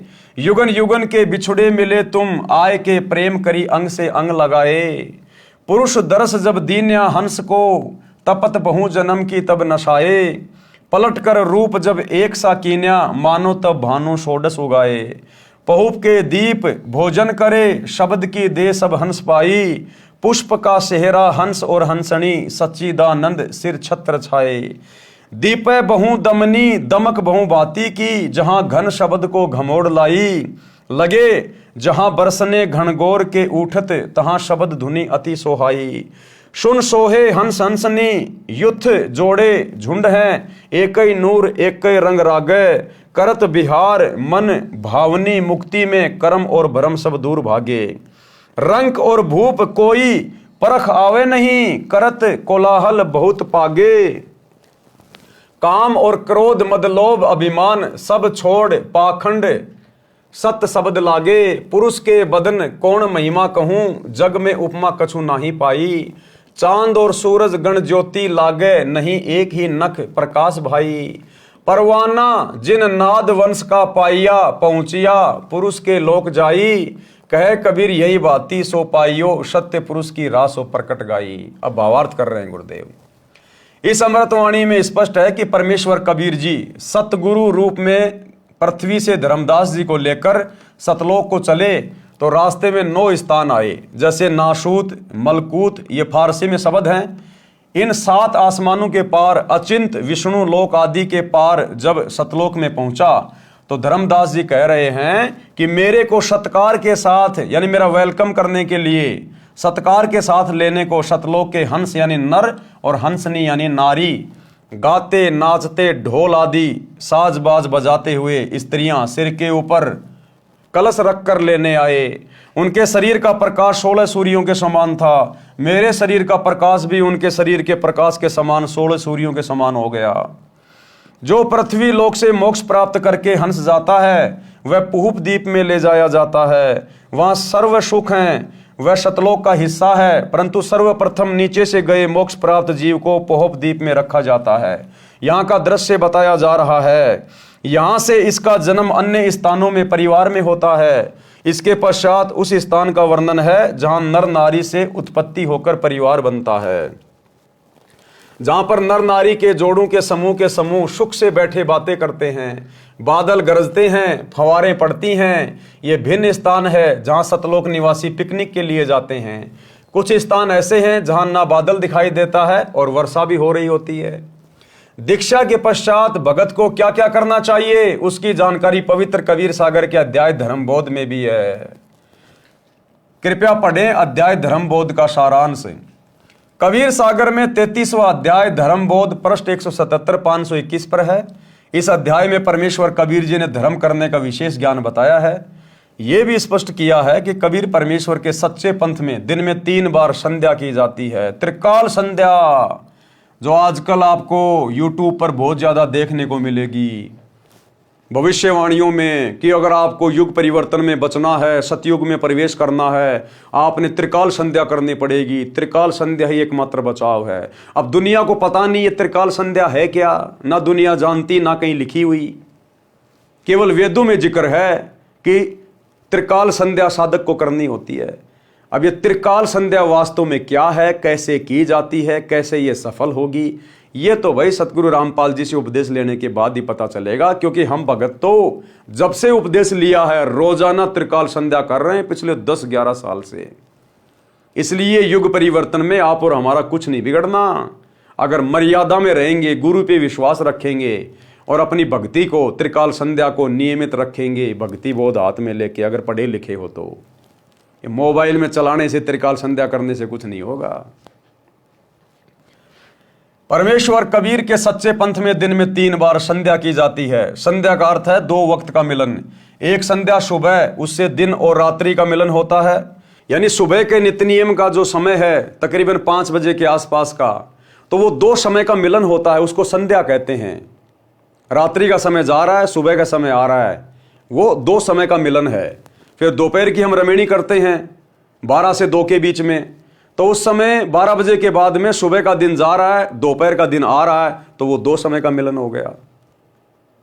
फिर रात्रि में संध्या आरती, शाम के समय जैसे सूर्य अस्त होता है तो दिन का समय जा रहा है, रात्रि का समय आ रहा है, तो वो तीसरे नंबर की संध्या हो गई, यानी 2 समय का मिलन हो गया। इसको कहते हैं त्रिकाल संध्या।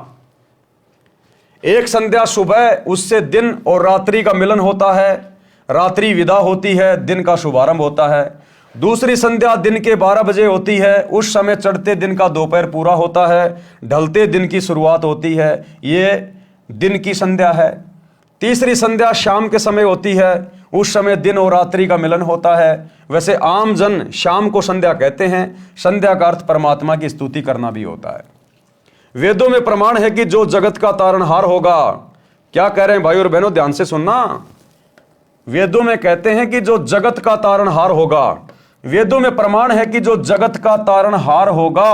और वर्तमान में जगत का तारणहार करने के लिए कौन आए हैं? जगत के मुक्तिदाता, जगत के तारणहार कौन है? सतगुरु रामपाल जी। जो जगत का तारणहार होगा वह 3 बार की संध्या करता तथा करवाता है। तो इस पृथ्वी पर वर्तमान में 3 समय की संध्या कौन करता है, कौन करवा रहा है? सतगुरु रामपाल जी स्वयं भी कर रहे हैं, आप और हमें दिखाने के लिए, बताने के लिए, एक भगत की भूमिका निभाते हुए, और हम सब से करवा रहे हैं। तो जगत का तारणहार कौन हुआ? ये है वो परमात्मा, जगत का तारणहार, जो हमें संध्या करवा रहा है। वेदों में प्रमाण है कि जो जगत का तारणहार होगा वह 3 बार की संध्या करता तथा करवाता है। सुबह और शाम पूर्ण परमात्मा की स्तुति आरती तथा मध्य दिन में विश्व के सर्व देवताओं की स्तुति करने को कहता है।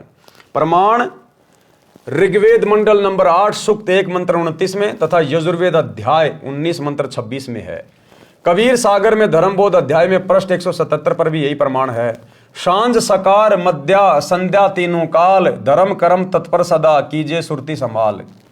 भावार्थ, भगत जनों को चाहिए कि तीनों काल यानी तीनों समय की संध्या करे। सांझ यानी शाम को, साकार यानी सुबह तथा मध्याह्न यानी दोपहर, दिन के मध्य में संध्या करते समय स्तुति यानी ध्यान आरती में बोली गई वाणी में रहे और धर्म के कार्य में सदा तैयार रहे, आलस ना करे। धर्म बोध पृष्ठ 178 1522 पर कबीर कोटिन कंटक घेरी जो नित्य क्रिया निज कीन। चाहे भगत पे लाखों संकट क्यों ना आ जाएं, लेकिन अपने गुरु के द्वारा बताई गई तीनों समय की आरती, नाम का सुमरण, सत्संग सुनना, अपने 5 यज्ञ कभी भी नहीं छोड़ने चाहिए। कबीर कोटिक संकट घेरे जो नित्य क्रिया निज कीन, सुमिरन भजन एकांत में मन चंचल गए लीन। यानी कुछ समय एकांत में बैठकर प्रभु के नाम का सुमरण करना चाहिए। ये खाते पीते, उठते बैठते, नहाते धोते, ये तो केवल भक्ति की शुरुआत के लिए है। जब आपको शतनाम मिल जाए उसके बाद आपने घंटा आध घंटा जैसा भी आपको समय मिले आपने अभ्यास करना है। शांति से बैठकर सुरती नृत्य मन और पवन से आपने सुमरण करना होगा, तब जाके बात बनेगी। ये खाते पीते करते रहने से बात नहीं बनेगी। क्या कह रहे हैं परमात्मा? सुमरण भजन एकांत में मन चंचल गए लीन। अपने मन को रोककर आपने एकांत में बैठकर भी सुमरण करना चाहिए। भगत के ऊपर चाहे करोड़ों कष्ट पड़े परंतु अपनी नित्य की क्रिया तीनों समय की संध्या अवश्य करनी चाहिए तथा चंचल मन को रोककर एकांत में परमात्मा की दीक्षा वाले नाम का जाप करें। कबीर भक्तों और गुरु की सेवा कर श्रद्धा प्रेम सहित परम प्रभु ध्यावई करी अतिशय मन प्रीत। अपने गुरुदेव तथा सत्संग में आए, घर पर आए भक्तों की सदा आदर के साथ सेवा करे, श्रद्धा तथा प्रेम से सेवा करनी चाहिए। परम प्रभु यानी परम अक्षर पुरुष की भक्ति अत्यधिक प्रेम से करे। किसकी भक्ति? परम अक्षर पुरुष की। तो भक्ति आज हमें किसने दी? परम अक्षर ब्रह्म ने, सतगुरु रामपाल जी भगवान ने। तो कहते हैं अपने गुरुदेव की सेवा और गुरुदेव की भक्ति बहुत ही प्रेम से, बहुत ही श्रद्धा भाव से करे, तब कहीं जाकर हमारा काललोक से छुटकारा होगा। भगत जति तथा सती होना चाहिए। अब इस पॉइंट के ऊपर भाई और बहनों हम कल रात्रि 8 बजे फिर से लाइव आएंगे, तो कल रात्रि सभी भाई बहन फिर से जुड़िए। तब तक गुरुदेव भगवान हम सबको आज्ञा दें, इजाजत दें, सद्बुद्धि दें, आशीर्वाद दें। बंदी छोड़ सतगुरु रामपाल जी भगवान की जय हो।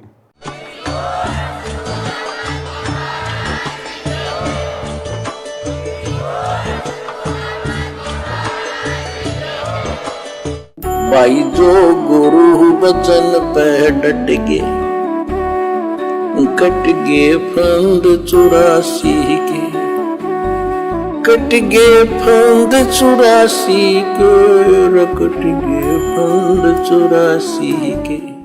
भाई जो गुरु बचन पे डट गे, कट गे फंद 84 के,